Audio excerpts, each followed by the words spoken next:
I just want to echo the thanks to the organizers, Steve Crocker, Lisa Moore, Carrie, Neil, and for inviting me to be here. And it's an honor to be on this panel with these speakers. Three very hard acts to follow. I don't know if I'm going to be as eloquent. I'm also going to be reading because there's often times when I don't prepare written words, I miss things that I later regret I hadn't said. So. Um, And I do want to just acknowledge too Steve Crocker's role in my education as a journalist. Even though he doesn't teach journalism, 11 years ago I came to St. John's and started an undergrad degree at MUN to become a better journalist. And one of the first courses I took was a media sociology course with Steve.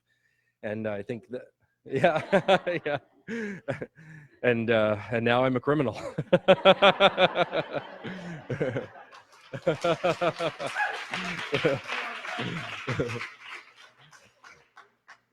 So I just want to say too that I just actually came back from northern Manitoba, where I spent a week traveling around northern Cree communities, where hydro development has impacted them for 4 to 5 decades now. And though this wasn't part of it wasn't in the reporting.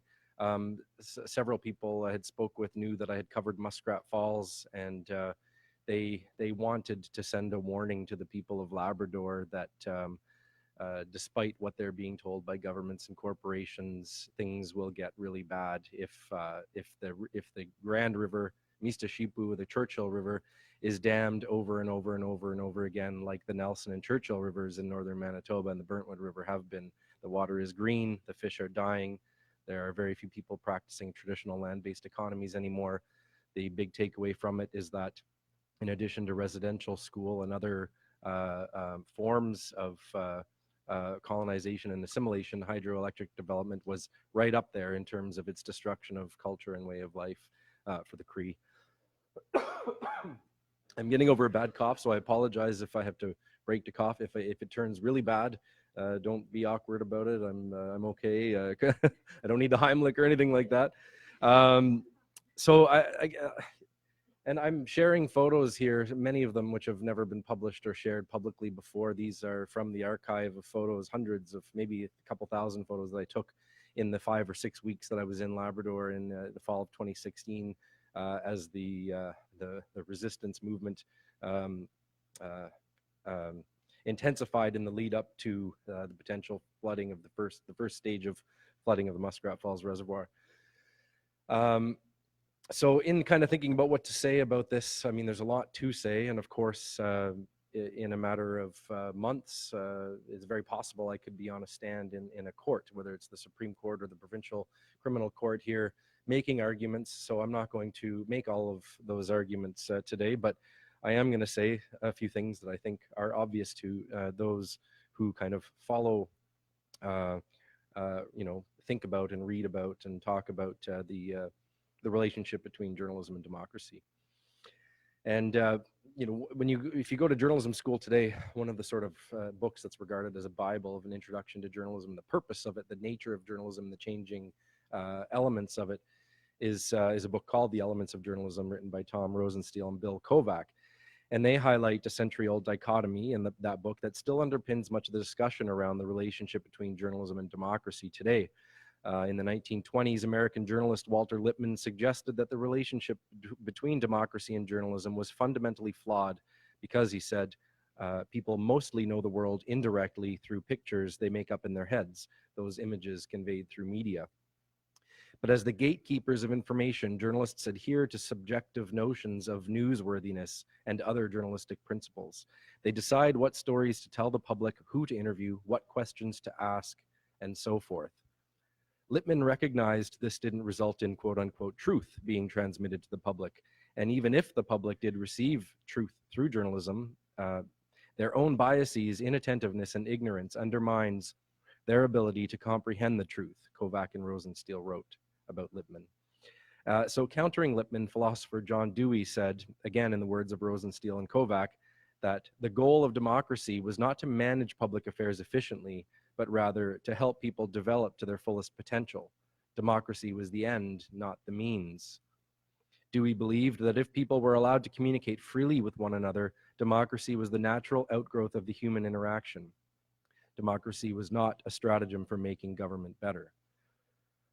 So we had a pessimistic and a fairly optimistic view of the role of journalism in democracy and the relationship between the two. So those familiar with the Independent's coverage in 2016 of the Indigenous-led resistance to Muskrat Falls will know that we relied heavily on social media to transmit information out of Labrador to readers and viewers across Canada and internationally. Some argue, excuse me, just look at the pictures while I'm coughing. Some argue that members of the public, including citizen journalists, access to these same publishing platforms poses a threat to the media and to journalism. Rosenstiel and Kovac disagree. This is a quote. They believe that the end of the press's monopoly over mediating information to the public offers the opportunity to elevate the quality of journalism we receive, not weaken it. For that to happen, however, those who produce journalism must acquire a better understanding of what citizens need from their news, what citizens and the machinery of the digital network can contribute to that, and a more rigorous grasp of the tasks necessary for trained journalists to organize, verify, and add to these contributions. One of those tasks, they write, is that of bearing witness to events, which they say occurs when the person functioning as a journalist is the sole observer of an event. At many crucial moments in the mounting resistance to phase 1 of flooding at Muskrat Falls, the Independent was the only media outlet present and served this fundamental role of bearing witness to important and newsworthy events.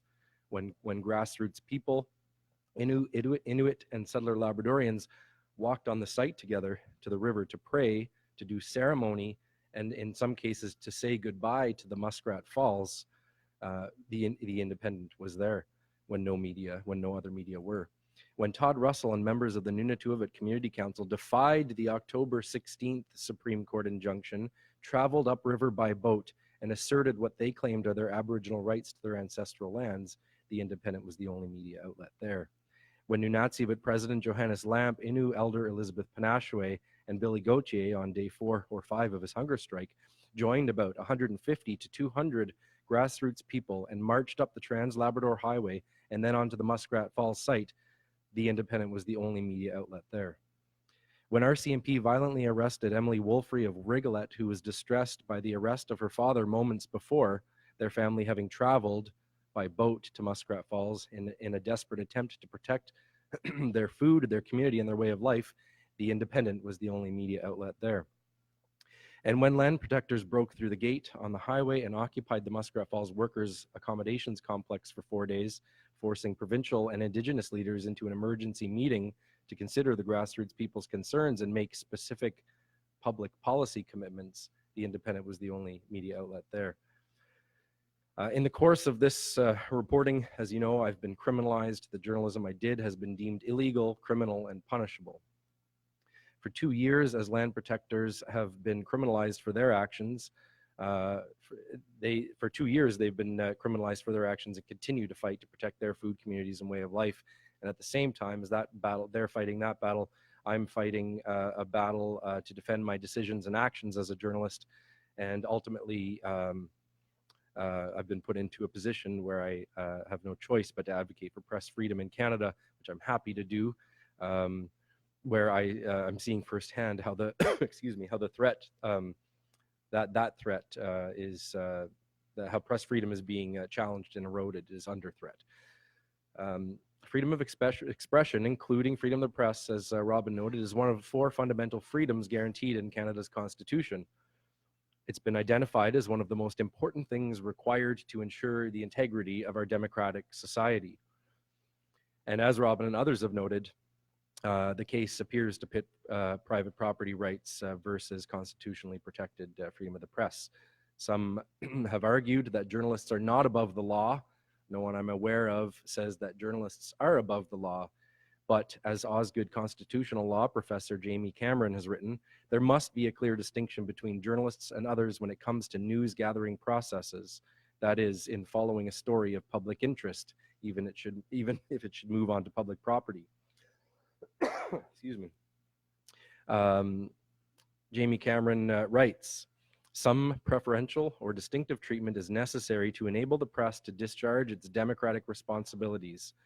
The press function is directly linked to democratic governance because it provides the means for the public to hold government and other sources of power, whether corporate, institutional, or individual, up to scrutiny. She continues, the kind of transparency that promotes accountability can only be achieved through robust reporting and commentary by a press that operates free from government interference and functions independent of the state. This function is distinctive and institutional in nature and cannot be served unless news gathering is free from interference by the state. My news gathering, at a moment when the information flowing out of the occupied camp was crucial to a fuller understanding of the situation, and at a time when power was being challenged in a significant and arguably unprecedented way by mostly Indigenous grassroots people, was disrupted with the threat of arrest and a criminal record by a Crown corporation and by the state, the province of Newfoundland and Labrador. When John Ralston Saul gave me PEN Canada's 2018 Ken Philcow Award in June, he commented that the fact this case involves an isolated site and Indigenous people, Muskrat Falls and the Innu and Inuit, takes us back to the worst of old Canada, in which the states and corporations effectively collaborated with each other in order to sideline Indigenous rights and wishes. Justin Brake's coverage ensured that this old-style attempt at maintaining silence around questionable actions was not successful. The corporation and the state are attempting to punish him for doing his job properly. As some of you know, I now work for APTN, who's been very tremendously supportive of me and my court battle. And they've intervened on the civil charge. In their affidavit to the court, the Director of News and Current Affairs, Karen Pugliese, argues that a conviction against me would be devastating for APTN, which makes explicit effort to cover Indigenous land defense actions from Elsipogtog to Muskrat Falls, Standing Rock to the Trans Mountain Pipeline. APTN's been there much of the time and believes it must be there in order to properly and adequately inform its viewers. Pugliese said in the affidavit that if journalists are prevented from accessing sites, gathering footage, interviewing land and water protectors, and publishing the facts as they unfold, when Aboriginal people express resistance to private and public development projects, reporters will be limited in their ability to provide these perspectives and to serve the public interest. Preventing or deterring journalists from doing this work will perpetuate the underrepresentation or misrepresentation of Aboriginal people and Aboriginal-led protests in Canadian media. And I'm going to speak to that issue just for a moment as well, the representation of Indigenous people in Canadian newspapers. Mark Cronland Anderson and Carmen Robertson co-authored a book called Seeing Red, and it looks at the history of representation of Indigenous people in Canadian newspapers from 1869 to present, which was about 2011 when the book was published. So basically 150 years, almost the entire time Canada has been a country. Excuse me. In an exhaustive survey of Canadian newspapers, they conclude what most Indigenous people already know from lived experience. Quote, in general, it avers that Indigenous peoples, when compared to white Canadians, exemplify three essentialized sets of characteristics: depravity, innate inferiority, and a stubborn resistance to progress. The outcome of this consistent coverage, the authors argue, is that mainstream press has facilitated the ongoing colonization of Indigenous lands and peoples by presenting Native people as a troubled, backward, unreasonable other, and therefore telling the public nothing accurate or substantial about Indigenous peoples, while also helping to normalize the narrative of Canada as a noble country founded not on genocide or land theft, but rather on a much kinder imperialist and colonialist agenda. Through Canadian newspapers, Indigenous peoples, quote, fit in the Canadian colonial project as others designated outsiders in their own homeland, Anderson and Robertson write. They continue, the rub is that the constructed other, as noted, bears little resemblance to reality, as is clearly the case with stereotyped Indigenous peoples.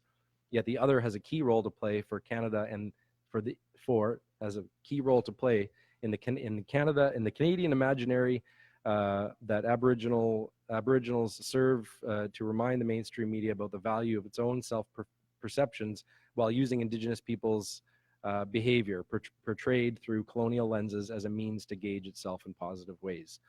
And this is how I would argue, to an extent, how newspapers in Newfoundland and Labrador and Canada have represented Indigenous peoples fighting to protect their land, communities, and way of life from the harms of hydro development on Mistissippi or the Churchill River.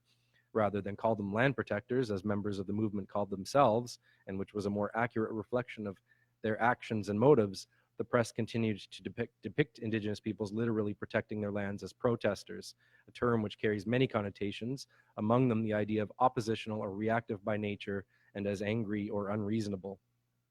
And perhaps even as carrying those essentialized characteristics identified by Anderson and Robertson as depraved, innately inferior, and as stubbornly resistant to progress.